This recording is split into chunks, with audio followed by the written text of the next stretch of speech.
Based on what you know about my business with systemology and plans to grow my goals and things like that, and all of my org chart and positions, what do you think would be the next most important hire to help us reach our goals even quicker? Absolutely. So, thinking about where you are with systemology and the direction you're heading, especially as you're looking to scale systemHUB 2.0, relaunch some of your courses, and just generally continue that growth trajectory, I think a key hire would be a really strong operations or integrator type role. You've got a lot of vision and a lot of strategic plans. Hey, I have an integrator. That's what Melissa is. So, can you take a closer look at my positions and then have another go? Pick what is another next best growth option. Absolutely. Let's refine that. So, since Melissa's already your integrator and you've got that piece in place, the next most impactful hire might be a dedicated marketing strategist or a senior marketing lead. Basically, someone who can really own the promotion and the scaling of all these initiatives. And she's correct because I still step in too much into marketing, and that's where a lot of my time goes. Now, it doesn't always get it exactly right, and you need to ask it, but there are different options with deep research and stuff like that. I can't do it on the phone, you have to do it on the desktop. But the key here is you've just got to ask better questions. The secret of AI, it's not about the answers as much, it's also about the questions. If you ask vague, lazy questions, you'll get vague, lazy answers. You want to program it with your information and then learn to ask sharp, specific questions. And generally, most people, when they come to AI, they everybody has their field of knowledge. So they're asking the questions that they think are important and what they know about. They don't ask the questions that they don't know that they should be asking because they don't know them. It's just outside of their comfort zone. But you've got to remember, AI has a PhD knowledge on every topic. So the game here is to actually get very good at asking great questions. AI doesn't replace thinking, it rewards better thinking by giving you a better quality output based on the quality of that input.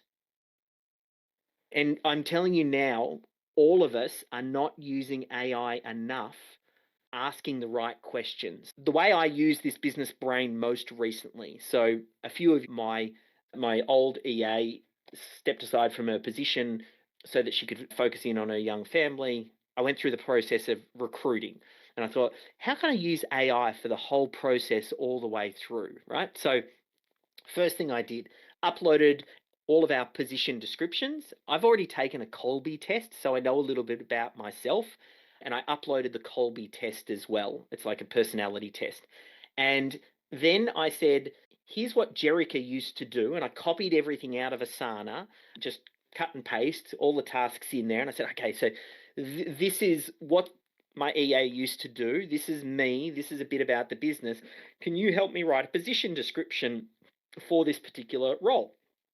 So it wrote up the position description to find the right person. And then I asked it, I said, you already know about me and where I'm weak and I'm not that great in certain areas and what the assistant needs to do. So, what are the qualities I need to be looking for the person to complement where it is that I'm not strong? So it wrote it up. And then I actually worked with a recruitment agency to actually handle the incoming applications and do some of the work under my guidance and direction. So we used AI to help draft up the questions that the EA needed to be asked to help me to uncover and identify the EA that the AI helped me draft the position description. And then we put that into an automated system so that they could interview en masse. Then they select the best candidates and put them forward to me. Then I took the candidates' CVs and fed it back. All this is all inside the business mind that I've shared it back and said, these are the 5 candidates that have come through that are the top applicants. Which one of these do you think should make it through to the next round and tell me why? And then we had a bit of a discussion. And then it gave me the top 3 and then we got them to the recruitment committee to outreach and book that next call. We did that. Then I said, based on what you know about each of these applicants, because I gave them the pre-screened questions and their CV, I said, what are the key questions I need to ask them in the interview? So then it told me what to ask them. Then I had the interview. Then I took the transcripts of those interviews and then fed it back in. This is all in the same chat inside this business mind. And then said, which of these candidates are best suited? And we gave them a little trial task. And long story short, we ended up selecting Sherry through this process. But it was just an example of you use the business mind once you've created it to be your thinking partner.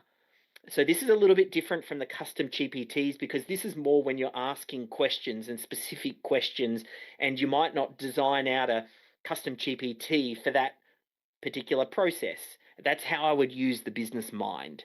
That was a clip taken from our Systems Champion Academy, which is the world's first and only community designed for systems champions and business owners to help them build the business of their dreams. We really focus on getting your processes done, getting the team on board, and building it so that the business is free of the business owner. To find out more, head over to systemology.com/systemschamp, and I'm looking forward to seeing you in the community.